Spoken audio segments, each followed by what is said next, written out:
چلیے دوسری چیز کا لحاظ، اس حالت میں کوئی ایسی چیز ساتھ نہ رکھے جس پہ اللہ کا ذکر یا اللہ کا نام واضح لکھا ہو.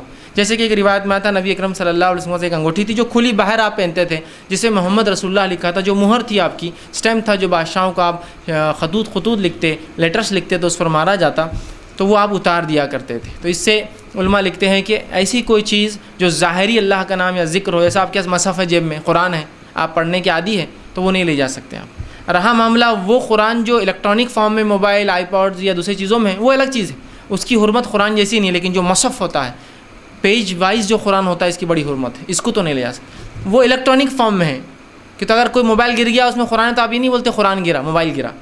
لیکن قرآن جو مصحف پیپر میں ہوتا ہے، بک بائنڈیڈ بک میں ہوتا ہے، اس کی بڑی حرمت ہے، یاد رکھیں. تو اس کو نہیں لے جا سکتے ہیں. یا کوئی بھی اس چیز پہ کھلا اللہ کا نام لکھا ہو، اور رسول اللہ جو پہنتے ہیں وہ مہر پہنتے تھے. اب خامخواہ لوگ آیت الکرسی لٹکا لیتے ہیں، اللہ کے نام کے کڑے ڈال لیتے ہیں، یہ ضرورت نہیں. تو تعویذات ہے، اور یہ یاد رکھیں شریعتاً درست نہیں، حرام ہے.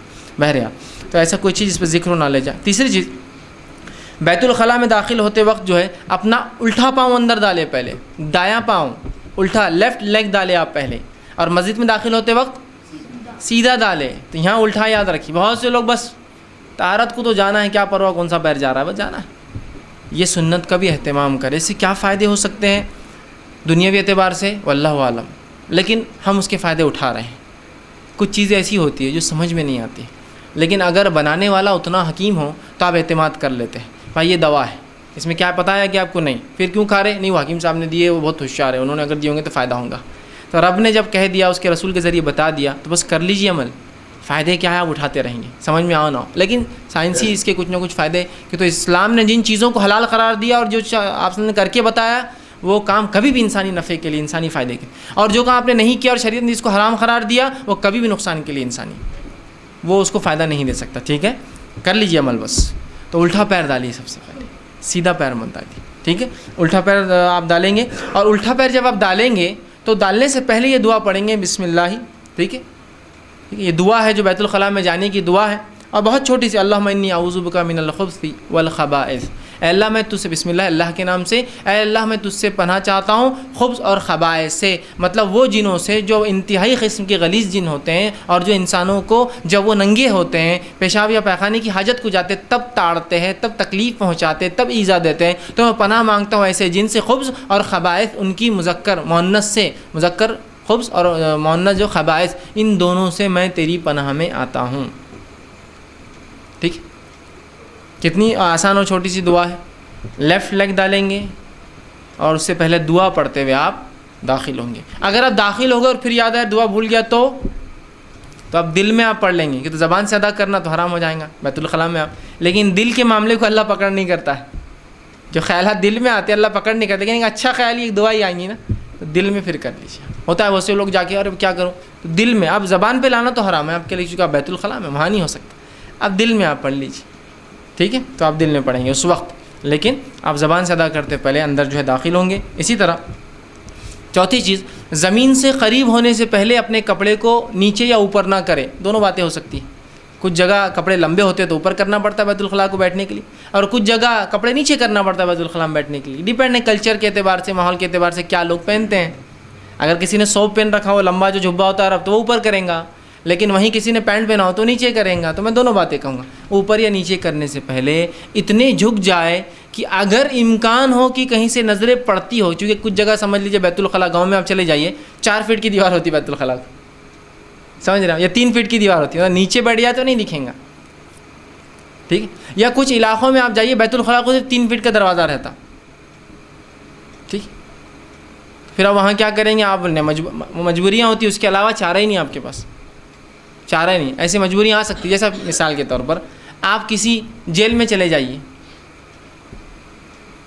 یا جیل میں آپ نے کبھی دیکھا ہوگا تو بیت الخلاء صرف 3 فٹ کے ہوتے دروازے، کیونکہ قیدیوں کو چھوڑا نہیں جا سکتا کسی بھی حال میں. ان کو بند نہیں، مطلب ایسا نہیں چھوڑا جاتا جہاں وہ بند ہو کر کچھ پلان کر سکتے ہیں، کچھ منصوبے کر سکتے ہیں. اور بیت الخلاء میں کیا کرتے ہیں عموماً، وہ نیچے کا کھود دیتے ہیں، اور اگر بڑے راستے ہو تو نکل کے پھنس جاتے ہیں. نیچے ٹنلز ہوتے ہیں نا، پانی جس سے بہتا ہے گندا. ہمارے پاس چھوٹی نالیاں ہوتی ہیں، لیکن کچھ علاقوں میں بڑے بڑے ٹنلز ہوتے ہیں جس میں پانی سیدھا گرتا ہے، اور راستے انسان چل سکتے ہیں ان ڈرینیجز کے اندر. سمجھ رہا بات؟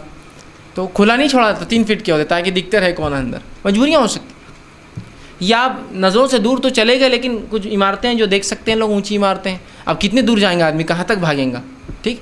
تو پھر اس کا احتیاط ضرور ہو کہ کسی کی نظریں آپ کی شرمگاہ پہ نہیں پڑے, اس لیے کہ شرمگاہ کو چھپانا ایک مسلمان کے لیے فرض ہے, اس کا دکھانا ایک مسلمان کے لیے حرام ہے, ٹھیک ہے.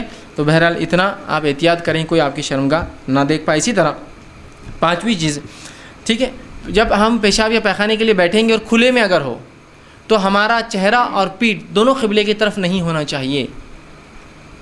ہم جب بیت الخلاء کے لیے بیٹھتے ہیں تو ہمارا چہرہ اور پیٹھ دونوں قبلے کی طرف نہیں ہونا چاہیے.